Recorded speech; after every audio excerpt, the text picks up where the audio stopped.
मैं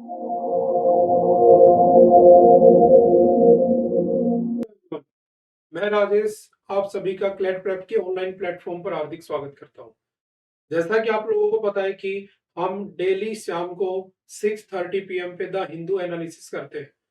उसके साथ साथ हम द हिंदू का जो डेली एनालिसिस होता है उसी का हम लास्ट में मंथ के एंड में एक मंथली कंपाइलेशन वीडियो भी डालते हैं।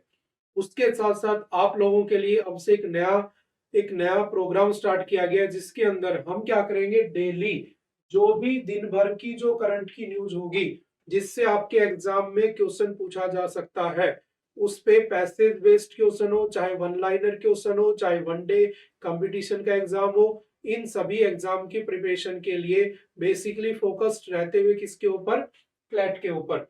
तो हम उन सभी को अब से डेली ही उसका क्या किया करेंगे, एनालिसिस किया करेंगे, ताकि जब आपका एग्जाम होगा दिसंबर में, तब तक हम लोगों के पास इतना एक कह सकता हूं कि इतने सारे क्वेश्चंस हो जाएंगे कि ऐसा नहीं होगा कि कुछ आपने ना पढ़ा हो। ठीक है, तो बस इसी सीक्वेंस को साथ रखना है। डेली शाम को द हिंदू एनालिसिस देखना है, उसके बाद आपके पास उसी एनालिसिस में से क्वेश्चंस निकाल कर आपके सामने रख दिए जाएंगे। ठीक है, तो आपकी प्रिपरेशन एकदम से क्या हो जाएगी, उससे थोड़ा सा बूस्ट मिलेगा उसको। बाकी बूस्ट तो आप जब जितना पढ़ोगे उतना अपने आप को बूस्ट करते रहोगे। ठीक है, तो चलिए स्टार्ट करते हैं। आज है 15th ऑफ द फेब, तो आज का द हिंदू एनालिसिस देख लेते हैं और उसके अंदर जो क्वेश्चन थे उनको देख लेते हैं। देखो, सबसे पहले क्वेश्चन आता है, what is the significance of the BAPS मंदिर इन अबू धाबी। अब देखना, आप लोगों ने कल ये न्यूज पढ़ी होगी कि जो नरेंद्र मोदी जी हैं, जो हमारे पीएम हैं, वो गए हुए थे कहां पर, यूएई। और यूएई में जाकर उन्होंने क्या किया, उन्होंने वहां पर रुपी को स्टार्ट कर दिया, यानी कि वहां भी रुपी का कार्ड स्टार्ट हो गया। और उन्होंने क्या किया, तो आपने पढ़ा होगा कि वो वहां से कहाँ गए थे, तो वहां से वो ईरान गए थे, जहां पर हमारे जो लोगों को वहां पर पकड़ा हुआ था, एक्स जो नेवी के ऑफिसर्स थे उनको भी रिलीज किया गया था, तो वो 2 दिन की वहां पर टूर पर गए हुए थे। तो वहीं पर इन्होंने क्या किया, अबू धाबी के अंदर एक मंदिर का इनोग्रेशन किया, जिसको हमने क्या नाम दिया कि मिडल ईस्ट में पहला हिंदू टेम्पल वहां पर ओपन किया गया। तो वो जो हिंदू टेम्पल है वो कहां पर ओपन किया गया, तो मिडल ईस्ट में, कहां पर, अबू धाबी में। अब देखो यहां पर एक वर्ड लिखा हुआ है BAPS, इसका मतलब है बोचनवासी अक्षर पुरुषोत्तम स्वामीनारायण संस्था। ये जो संस्था है इसकी फॉर्मेशन हुई थी 1907 में, और इसकी फॉर्मेशन करने वाले थे स्वामी जी या शास्त्री जी स्वामी या शास्त्री स्वामी जी। ठीक है, और ये जो फॉर्मेशन की गई थी, क्या की गई थी, देखो इसका नाम है बोचनवासी। तो बोचनवासी एक्चुअल में क्या है, तो बोचनवासी एक्चुअल में एक गांव का नाम है जो कि गुजरात में है। ठीक है, और वहीं से इसका नाम निकला है। और ये काम क्या करता है, तो देखो दुनिया भर में जितने भी हिंदू टेम्पल है, उन सारे हिंदू टेम्पल की जो देख रेख का जो काम करता है वो यही करता है। आप लोगों ने एक नाम सुना होगा, अक्षरधाम। ये जो अक्षरधाम के अंदर में जितने भी मंदिर आते हैं, इन अक्षरधाम के मंदिरों को मेंटेन करने वाली जो संस्था, जो इंस्टीट्यूट है, वो कौन सा है, BAPS। ठीक है, तो वहां पर भी जो हमारा हिंदू मंदिर बना है, वो उसको मेंटेन कौन करेगा, तो BAPS करेगा। हालांकि इसका हेडक्वार्टर अगर आप देखोगे तो नॉर्थ अमेरिका में बना हुआ है। ये पूरी दुनिया भर में बहुत सारे लगभग सैकड़ों मंदिरों को क्या करता है, मेंटेन करता है। अब बात ये निकल के आती है कि ये मंदिर वहां पर बना है, तो इसकी बात कब हुई थी, तो याद रखना ये 2016 में जब मोदी जी वहां पर गए थे, तब वहां के सुल्तान ने प्रॉमिस कर दिया था कि हम यहाँ पर ये मंदिर बनाएंगे, और अब जाकर उसका इनोग्रेशन हो गया। ठीक है, ये लगभग 27 एकड़ भूमि पर, यह जमीन पर बना हुआ है। ठीक है, अब बात याद रखना कि ये क्वेश्चन क्या पूछ रहा है कि ये क्या है, तो it is the first traditional Hindu stone temple in the middle east. ठीक है, तो आप थोड़ा सा इसके बारे में ध्यान रखना है कि ये बनाया किसने था, कब इसकी फॉर्मेशन होती है, और ग्रुप कौन सा है, BAPS ग्रुप द्वारा बनाया जाता है। ठीक है, नेक्स्ट क्वेश्चन के ऊपर चलते हैं। जो नेक्स्ट क्वेश्चन आता है, what makes the propose project at Kochi airport unique globally. अब देखना, अभी रिसेंटली क्या हुआ कि जो हमारा कोची एयरपोर्ट है, उसके अंदर कुछ ऐसा हुआ है कि जो पूरी दुनिया में किसी भी एयरपोर्ट पर नहीं हुआ। तो क्या है ऐसा, तो देखो, most powerful hydrogen plant in an airport. अब आप कहोगे कि सर हाइड्रोजन प्लांट का क्या मतलब है, तो इसके अंदर किसका प्रोडक्शन होगा, हाइड्रोजन। ठीक है, यानी कि हाइड्रोजन पावर्ड जो इलेक्ट्रिसिटी होगी, यानी कि मैं इसे कह सकता हूं कि कैसी एनर्जी, ग्रीन एनर्जी, उसका प्रोडक्शन होता है किससे, जैसे सोलर एनर्जी से, विंड एनर्जी से, हाइड्रो पावर से। ऐसे ही आज के दिन हमारे पास एक नेक्स्ट ऑप्शन आ चुका है, हाइड्रोजन। शायद आपको पता भी होगा कि हाइड्रोजन से चलने वाली दुनिया की जो पहली ट्रेन है वो कौन से देश ने चलाई थी, बेल्जियम ने। किसने चलाई थी, बेल्जियम। और अगर आपसे पूछे कि हाइड्रोजन से चलने वाली एशिया की पहली ट्रेन कौन सी थी या कहां पर चली, तो चाइना में। हालांकि इंडिया इसको लास्ट ईयर दिसंबर 2023 में चलाने की बात हुई थी, लेकिन चला नहीं पाया। और अगर ये इंडिया में चलेगी हाइड्रोजन से चलने वाली ट्रेन, तो ये कहां पर चलेगी, तो याद रखना ये हिली रीजन में चलेगी। और इसका नाम क्या रखा गया है, तो इसका नाम रखा गया है वंदे मेट्रो। तो अगर आपसे पूछे वंदे मेट्रो, वंदे भारत, दोनों में डिफरेंस है। वंदे मेट्रो किसको नाम दिया गया है, जो हाइड्रोजन से चलने वाली ट्रेन रहेगी। ये तो बात हो गई किसकी, हाइड्रोजन की। हाइड्रोजन करता क्या, हाइड्रोजन प्लांट का मतलब क्या है, जैसे समझना कि हमारा जो पुणे है, इंडिया की पहली सिटी है पुणे, जिसके अंदर हाइड्रोजन से चलने वाली क्या चल रही है, बसें चल रही है। मतलब अगर आप लो फ्लोर के पीछे चलते हो तो आपको पीछे से धुआं निकलता दिखाई देगा, लेकिन अगर आप इन बसों के पीछे चलोगे तो आपको पीछे से कोई धुआं नहीं दिखेगा। मतलब कंबशन या सॉरी उसके अंदर जो पोल्यूशन होगा वो बिल्कुल जीरो होगा। तो हमारा जो एनवायरमेंट है उसको हम प्रोटेक्ट कर पाएंगे। एक हमारी एनवायरमेंट को दोबारा से वैसा ही हरा भरा करने के लिए हमारा एक टारगेट ईयर हमने बना रखा है 2070। और उसको अचीव करने के लिए हमें नॉन रिन्यूएबल एनर्जी रिसोर्सेज की बहुत ज्यादा नीड पड़ेगी। और उसके अंदर हाइड्रोजन प्लांट जो है, हाइड्रोजन गैस बहुत ज्यादा इंपॉर्टेंट रोल प्ले कर सकती है। ठीक है, तो इसकी इंपॉर्टेंस भी याद रखना। इसी के ऊपर हमारी गवर्नमेंट ने एक स्कीम चला रखी है, मैं आपको बता देता हूँ कौन सी स्कीम है। साइट प्रोग्राम, क्या नाम है उसका, साइट प्रोग्राम। उसके लिए लगभग लगभग 17,000 करोड़ रुपीस का बजट भी पास किया गया है। ठीक है, कि हाइड्रोजन का प्रोडक्शन कैसे होना चाहिए। और ये जो कोचीन एयरपोर्ट है, ये क्यों फेमस हो गया, क्योंकि दुनिया में कोई ऐसा एयरपोर्ट नहीं जिसके अंदर हाइड्रोजन प्लांट लगा हो। ठीक है, तो ये भी आप इससे थोड़ा सा याद रखना। ठीक है, और ये सारा हम इसलिए कर रहे हैं क्योंकि हमारा टारगेट कब का है, 2070। कौन सा टारगेट है, तो कार्बन न्यूट्रल होने का या कार्बन फ्री होने का टारगेट है। और अगर वर्ल्ड का टारगेट पूछे तो कौन सा है वर्ल्ड का टारगेट, 2050। ठीक है, उसके बाद नेक्स्ट, व्हाट डज अपार स्टैंड फॉर। देखो अपार का मतलब क्या है, automated permanent academic account registry. ये क्या है, तो देखो आजकल आपने देखा होगा कि जो बच्चों की एजुकेशन होती है तो बच्चों का कोई रजिस्टर, कोई डाटा नहीं होता, क्या पढ़ रहा है क्या नहीं पढ़ रहा कोई मतलब नहीं है। इसको अच्छे से मेंटेन करने के लिए, ताकि बच्चे अच्छे से पढ़े, उनकी जो एजुकेशन है वो अच्छे से हो, तो हमने क्या किया, एक नया प्रोग्राम स्टार्ट किया। क्या नाम है उसका, अपार, automated permanent academic account registry. इससे क्या होगा कि जो स्टूडेंट होंगे, उन स्टूडेंट की जितनी भी एजुकेशन है उसका सारा का सारा डाटा हमारे पास रहेगा, उसकी मेंटेनेंस रहेगी। यानी कि हम उनको अच्छे से मॉनिटर कर पाएंगे बस। ठीक है, तो जस्ट उसका नाम याद रखना कौन सा है, अपार। ठीक है, अगर यहाँ से पूछे कि और क्या क्या हो रहा है यहाँ पर, तो देखो अपार के साथ साथ हमारी जो एनसीईआरटी है वो भी बहुत सारे प्रोग्राम चलाती है। ठीक है, इन बच्चों के लिए ऐप वगैरह भी लॉन्च करती है। हमारा जो नीति आयोग है वो भी बहुत सारे काम करता है, आपने सुना होगा, national institute for transforming India. ठीक है, जो जैन 2015 में बना होता है। ठीक है, इसी का एक एक एनजीओ भी बना हुआ है जिसका नाम है प्रथम एनजीओ। प्रथम एनजीओ, और ये प्रथम एनजीओ अभी कुछ दिन पहले न्यूज में भी था, ये बना था 2005 में। ठीक है, और इसी प्रथम एनजीओ को याद रखना 2021 के अंदर क्या मिल चुका है, तो इसको इंदिरा गांधी प्राइज मिल चुका है, किस बात के लिए, पीस के लिए। ठीक है, और ये काम क्या करता है कि इंडिया के अंदर कितने बच्चे 5th क्लास से 6th क्लास में हुए, कितने बच्चे 7th से 8th में गए, कितने परसेंट लड़कियों ने पढ़ाई छोड़ दी, कितने बच्चों ने पढ़ाई को कंटिन्यू रखा, ये पूरा डाटा निकालने का काम कौन करता है, प्रथम एनजीओ करता है। ठीक है, तो ये सारे किससे रिलेटेड प्रोग्राम चला रखे हैं, बच्चों की एजुकेशन से रिलेटेड प्रोग्राम चला रखे हैं। और ऐसा इसलिए किया जा रहा है क्योंकि अभी एक रिपोर्ट आई थी, शायद आपने पढ़ी होगी, कि इंडिया में 6 से लेकर 14 ईयर के अगर मैं बच्चों की बात करूं, या मैं उससे भी ज्यादा 14 से 18 ईयर के बच्चों की बात करूं, जो लगभग 12th स्टैंडर्ड तक है, उनको अगर मैं कहूं तो 40 से 50% बच्चे ऐसे थे रिपोर्ट में जिनको 3 नंबर की डिजिट का डिवाइड करना भी नहीं आता। लेकिन अगर उनकी उनकी अगर आप स्मार्ट स्किल देखोगे, डिजिटल स्किल देखोगे, तो वो लोग कंप्यूटर में, मोबाइल में एक्सपर्ट मिलेंगे।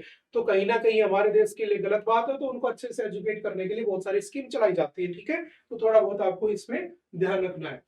नेक्स्ट कौन सा है, what is the purpose of अपार, अपार का पर्पज क्या है, तो अभी मैंने समझाया, तो आप ऑप्शन दे के आराम से निकाल सकते हो।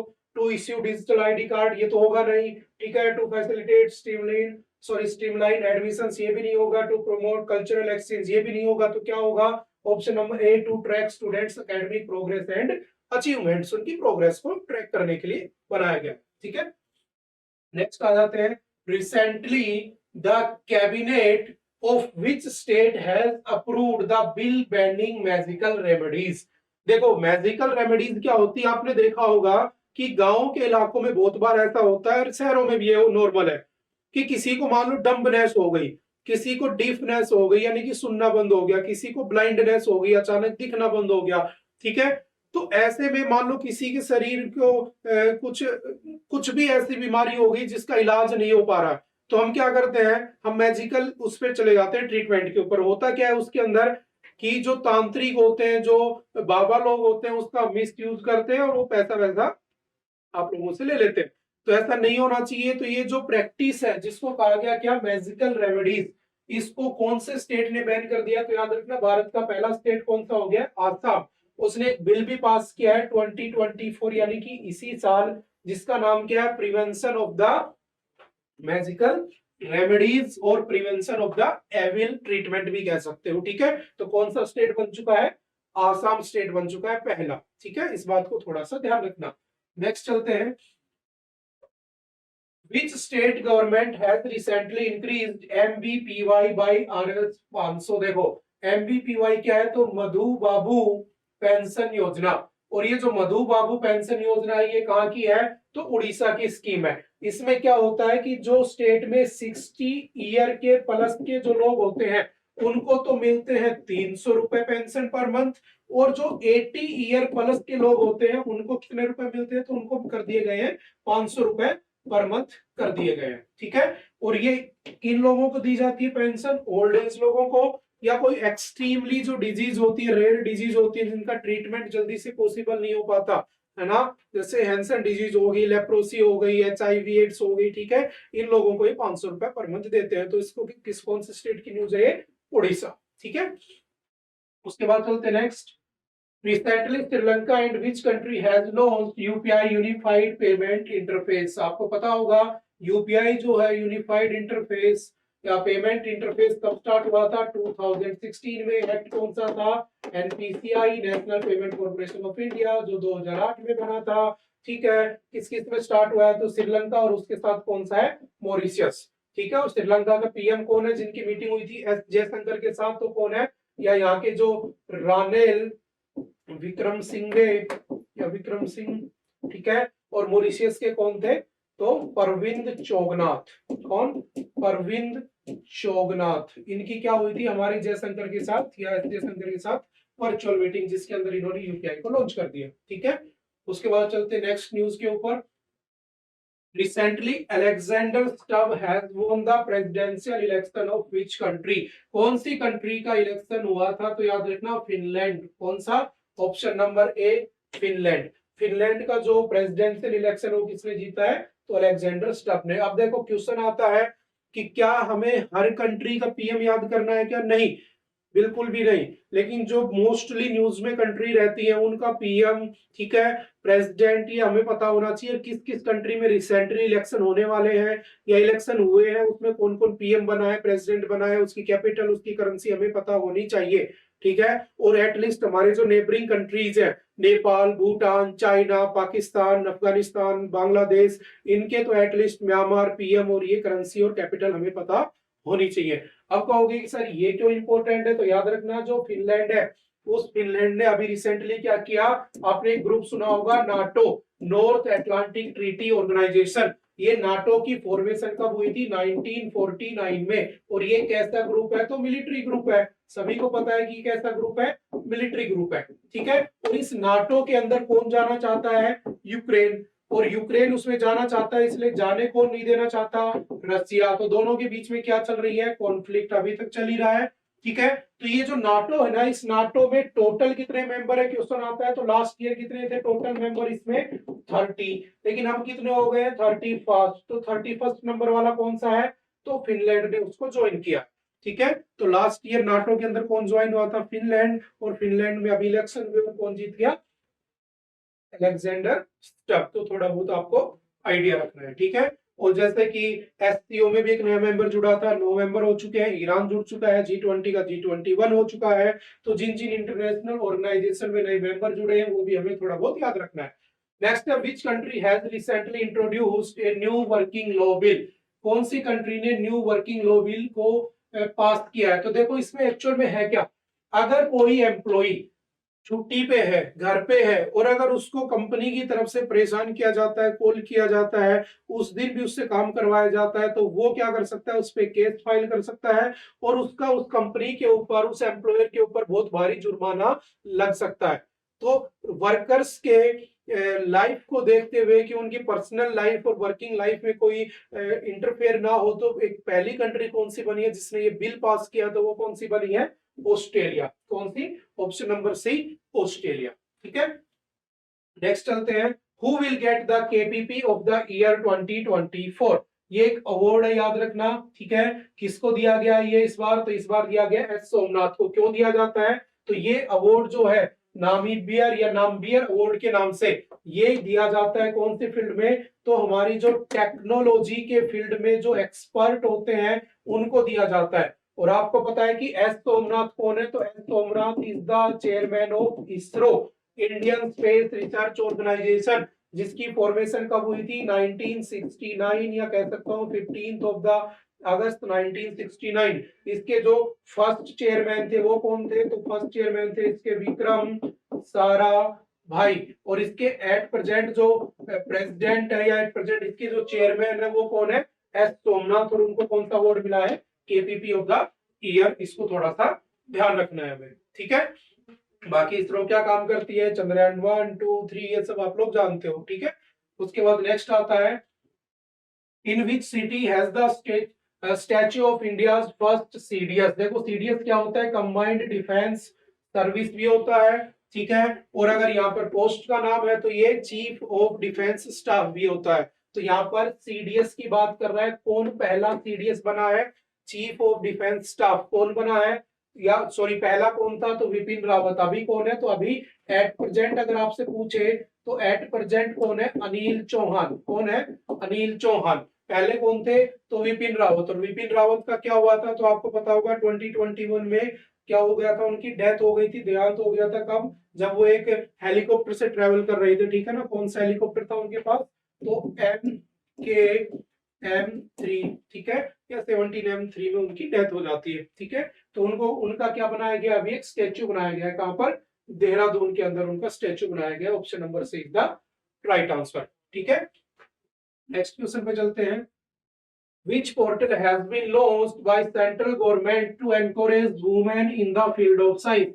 साइंस के फील्ड में लड़कियों को, वुमेन को एनकरेज करने के लिए कौन सा पोर्टल है, Swati portal. Simple one liner में हमें याद रखना है, ताकि जो वुमेन है उनका भी साइंस में, टेक्नोलॉजी में, इनमें क्या रहे, उनका रोल रहे, उनका योगदान रहे। ठीक है, उसके बाद नेक्स्ट आ जाता है, with whom did the education ministry sign an agreement to promote football game in the country। अब देखो आपने देखा होगा फुटबॉल के अंदर सुनील छेत्री का नाम जो सुना होगा आप लोगों ने, है ना। उनके अगर उनकी गोल का रैंक देखा जाए तो वो मेसी और तुम्हारे रोनाल्डो के आसपास ही नजर आते हैं। ठीक है, तीसरे चौथे नंबर पर, लेकिन उनका इंडिया में कोई क्रेज नहीं है, कोई नहीं जानता। तो फुटबॉल को प्रमोट करने के लिए एक ग्रुप बना हुआ है, एक ऑर्गेनाइजेशन है फीफा, जो कि कब बनती है, 2008 में बनी होती है। इसके साथ हमने क्या किया, एक क्या किया, इसके साथ एमओयू साइन कर दिया कि हमें भारत में क्या करना है, फुटबॉल के लिए अवेयरनेस बढ़ानी है। इसके लिए हमने क्या किया, 17 डिस्ट्रिक्ट के अंदर इसको प्रमोट किया, और लगभग 1200 या 1200 स्कूल्स के अंदर भी इसको क्या किया, प्रमोट किया। तो वन लाइनर में याद रखना कौन सा, फीफा। ठीक है, नेक्स्ट चलते हैं, Recently, Dattaji Rao Krishna Rao Gaikwad passed away. He was associated with which sport? देखो ऐसे क्वेश्चंस भी आपके एग्जाम में पूछ लिए जाते हैं। वो आपसे एग्जाम में पूछता है कि रिसेंटली किसी की डेथ हो जाती है जो बहुत बड़ी पर्सनैलिटी होती है, जैसे एम एस स्वामीनाथन की डेथ हुई थी अभी कुछ टाइम पहले, उनको अभी भारत रत्न भी मिला है, तो ऐसे लोगों के बारे में पूछ लेता है। तो ये जो दत्ताजी राव कृष्णा राव है, पहली बात तो ये थे कौन, तो याद रखना ये भारत के एक्स कैप्टन रह चुके हैं हमारी इंडियन क्रिकेट टीम के। ठीक है, तो ये कौन सा फील्ड हो गया इनका, क्रिकेट हो गया। और ये आज तक के सबसे पुराने क्रिकेट के खिलाड़ी थे जो जिंदा थे, सबसे ओल्डेस्ट थे, और इनकी अभी रिसेंटली क्या हो गई, डेथ हो गई। ठीक है, तो कौन से फील्ड से थे ये, क्रिकेट के फील्ड से। और क्रिकेट के फील्ड की बात हुई है, भारत रत्न की बात हुई है, तो आपको पता होना चाहिए क्रिकेट में क्रिकेटर है जिनको गॉड ऑफ क्रिकेट भी कहते हैं, क्रिकेट का भगवान जिनको भारत रत्न मिल चुका है, कौन है, सचिन तेंदुलकर। ठीक है, चलते हैं next. Indian navy annual repair conference. देखो नेवी की एक एनुअल कॉन्फ्रेंस होती है जिसमें वो नई टेक्नोलॉजी से कैसे आगे बढ़ा जाए, कैसे नए नए ऑब्जेक्ट्स को उसमें अचीव किया जाए, उनके ऊपर बातें करती है। तो कहां पर हुई है वो, मुंबई के अंदर। Option number D is the right answer. ठीक है, नेक्स्ट चलते हैं। Which of the following papers is owned by Rajya Sabha member Mohammad Nadimul Haque. Mohammad Nadimul हक कौन है, तो याद रखना इनको अभी रिसेंटली वेस्ट बंगाल से ममता बनर्जी ने क्या किया है, राज्यसभा में नॉमिनेट करने की बात कही है। ठीक है, तो इनके ऊपर एक क्वेश्चन बन गया कि इनका कौन सा न्यूज़पेपर जो ये चलाते हैं, तो कौन है, अकबर है मसरीक। ठीक है, तो ये न्यूज़पेपर जो है वो इसके ओनर कौन है, तो कौन है, राज्यसभा मेंबर मोहम्मद नदीमुल हक। ठीक है, नेक्स्ट चलते हैं।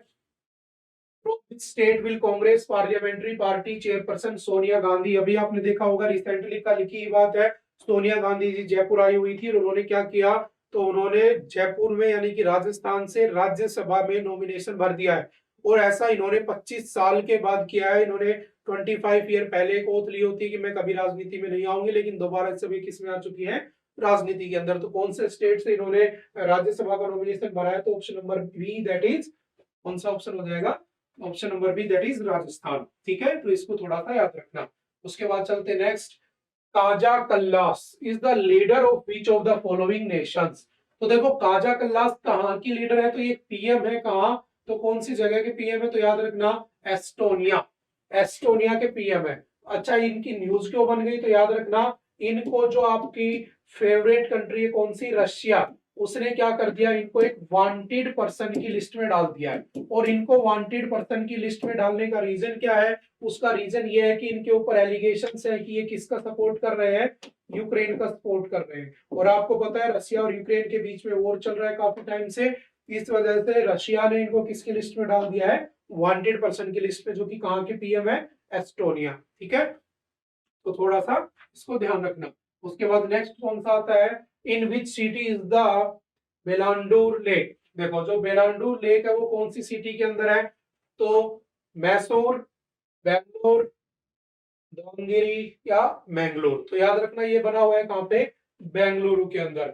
अब समझना ये न्यूज में क्यों आ गया, तो देखो जो ये लेक है ना, ये मोस्टली पोल्यूटेड हो चुकी है, इसके अंदर इतना कंटामिनेशन प्रोडक्ट जा चुका है कि ये बिल्कुल खत्म बराबर है।